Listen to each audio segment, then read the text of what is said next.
So our next song is the Beat Bus, which is a fun song. You see, we do a little skit on this one, but this is basically a big old excuse as a rhythm pattern song, where beep beep is the idea. Let me play you. Well, you'll get to hear these songs, you know, when you listen in your cars later or at home later. For right now, I'll just simply play the teacher track that we made for you. You can do this a cappella or the teacher track. I'll start with the teacher track. And let's just do it, and I'll tell you guys.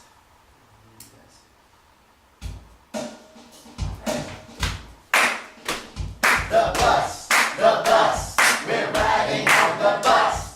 The bus, we're riding on the bus. Riding with my mommy, M-O-M-M-Y. Riding with my daddy, P-A-D-D-Y. The bus, we're riding on the bus. The bus, we're riding on the bus. Now everyone repeat after me. Beep, beep, beep, beep. Beep, beep, beep, beep. Beep, beep, beep, beep. Beep, beep, beep, beep. Beep, beep, beep, beep, beep, beep. Beep, beep, beep, beep, beep, beep. Beep, beep, beep, beep, beep. Beep, beep, beep, beep, beep. Now who wants to come and sing with me? We're not doing that right now. So it's basically a big excuse for rhythm patterns. You can improvise your rhythm patterns, or if you want to memorize some, as we talked about earlier, you can just learn a few. On the CD, that continues on into a skit where Eric and I do this little skit that goes on, and we sing the chorus again. But the teacher track, the beat just goes on like for, I don't know how long I made it, 10 minutes or something like that, like some crazy amount of time. Only 3.5 minutes, but long enough. I put a lot of extra drum beat in there just to give you time for the kids to come up to you and for you to go around to the ones who don't come to you. And you just go up to each child and say beep, beep, beep, beep. And they may or may not do it. If some will just go beep, and you go yay. Either way, you want to make sure you get all the class to cheer wildly for every single child. So if a child comes to you, or if you go to the child, you say, you know, all right. And Eric, I like them to say the names. I like them to cheer and say the names. So it's like, yay, little Anna, you know, and whether they actually said something or not. And even if they don't say anything, I do like, oh, good listening. You know, or sometimes the parents do it, and I'll say, oh, you sound just like your mommy, you know, like as if the child actually said it, you know, it's just a ventriloquist.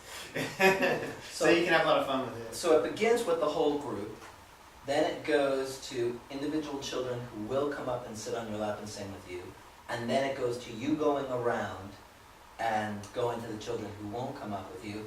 And then do you end it as a group, or do you just let it go after that? Depends on how long it's been going on for. Yeah, I never have gone back to the chorus when I do this. But I don't either, actually. Yeah. Because it's usually like the thrill's gone. Yeah, but it's time to move on to. Yeah. Because now here's a situation where you're doing individual attention, but you want to make sure the group is involved. That's why it's so important for them to clap and cheer. Can you lose everyone's attention when you do individual? You can. And that's why we limit it to 2 songs, 2 kind of activities per class. But you always want to be cognizant of the fact that you got to try and keep that group involved, even though you're working with individual children. And as an a cappella, you can easily do this without the CD. You know, so here we go, ready?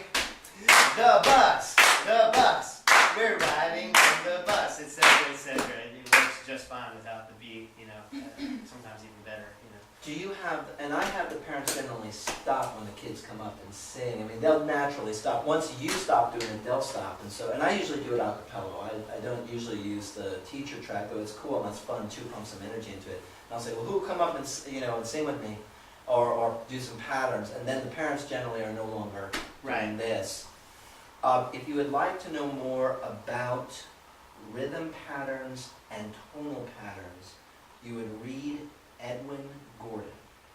And we have a link to this on the teacher website. There's an article, and we have a link to his website. He is the musicologist who most influenced music together, who most influenced the music class.